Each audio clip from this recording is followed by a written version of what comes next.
Today in this video, we will talk about symmetry rules. With these symmetry rules, you will able to solve numerical problems related to resistance.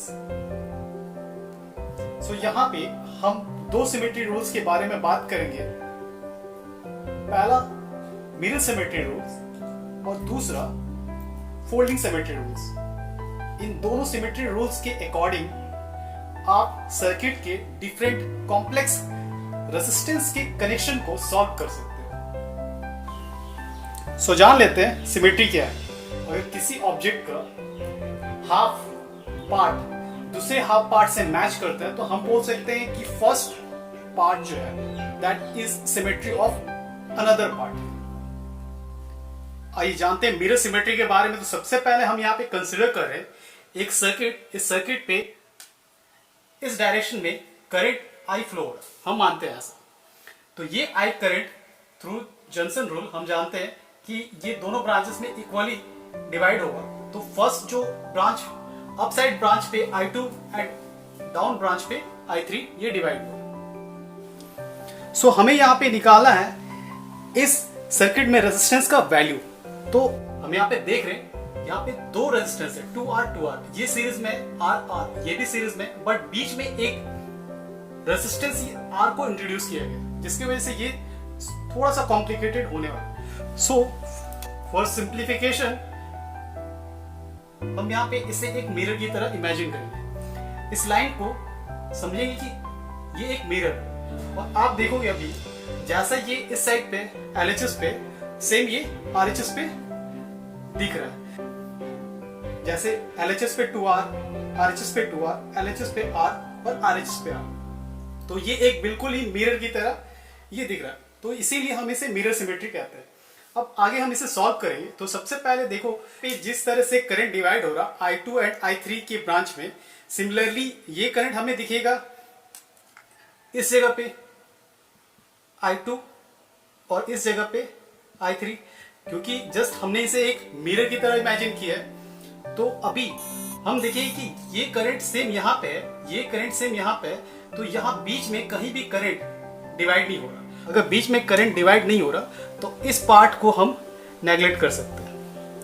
सो आगे ये circuit हमें कुछ इस तरह से मिलता है.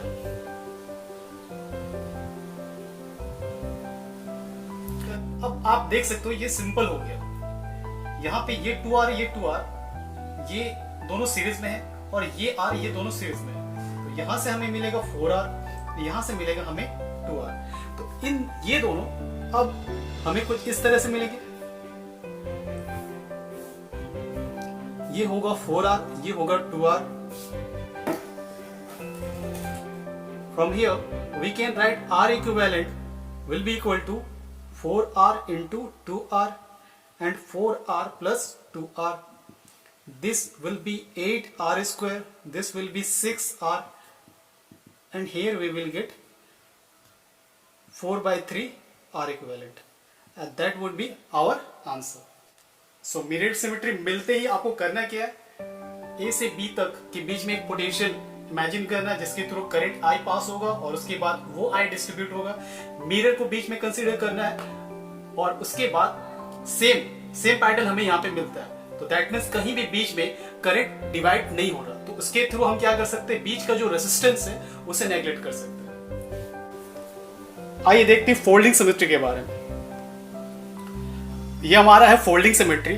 इस फोल्डिंग सिमेट्री में हम देखेंगे कि जो अप एंड डाउन का पार्ट है, जैसे कि ये अप एंड डाउन मान लेते हैं, यहाँ का पोटेंशियल X है, यहाँ का X है, यहाँ का Y है, यहाँ का भी Y है और यहाँ का Z है, यहाँ का भी Z है.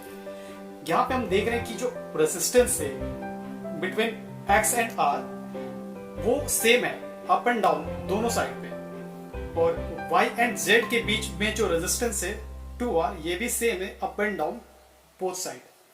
सो हम ये बोल सकते हैं कि इस जगह पे जो पॉइंट Y है, इस पॉइंट Y का जो पोटेंशियल है अप साइड पे, जो पोटेंशियल होगा Y का वही पोटेंशियल डाउन साइड होगा. दैट मीन्स ये पॉइंट और ये पॉइंट इन दोनों का पोटेंशियल सेम होगा. तो यहां से कोई करंट पास नहीं होगा. तो इस केस में हम क्या करेंगे, ये आर को हम नेगलेक्ट कर सकते हैं। फिर हमें सर्किट कुछ इस तरह से मिलेगा जब हम आर को नेगलेक्ट कर देंगे। अब यहाँ पे इस सर्किट को सिंपल करने के लिए हम इस सर्किट को फोल्ड करेंगे ए से बी के पॉइंट पे। फोल्ड करने के बाद आफ्टर फोल्डिंग ये हमें कुछ इस तरह से दिखेगा। दैट मीन्स हमने क्या किया, हमने ये पार्ट को, इस पार्ट को रिमूव कर दिया। सो इन फोल्डिंग सिमेट्री आपको कुछ करना नहीं है, बस नीचे वाले पार्ट को आपको रिमूव करना है और जो रिमेनिंग पार्ट होंगे उनको पहले कनेक्शन में ले लेना है। सो यहाँ पे क्या था, यहाँ पे एक रेजिस्टेंस हमारा था R और इस जगह पे एक रेजिस्टेंस था 2R। ये 2R और ये R अब नहीं है, दैट मीन्स हम इसे यहाँ पे इमेजिन करें। दैट मीन्स यहाँ पे 2R और 2R ये दोनों पैरेलल है और ये 2R दोनों पैरेलल है। That means R equivalent will be equal to 1/R plus 1/R। So यहाँ से हम लिख सकते हैं 2R और यहाँ से लिख सकते हैं R/2। From here we can write R equivalent will be equal to 1/2R plus 1/2R.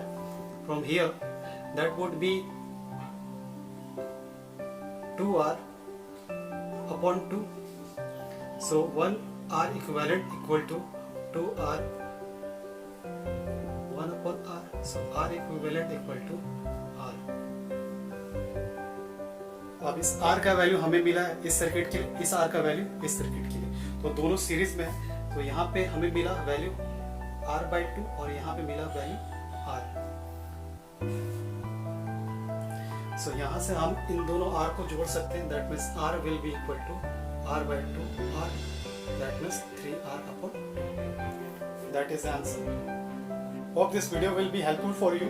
मिलते हैं आपसे नेक्स्ट वीडियो में। टिल देन करो, कॉलेज के बारे में सोचना शुरू करो। 1-2 प्रिंसिपल है मेरी जान पहचान के, उनसे बात कर लो।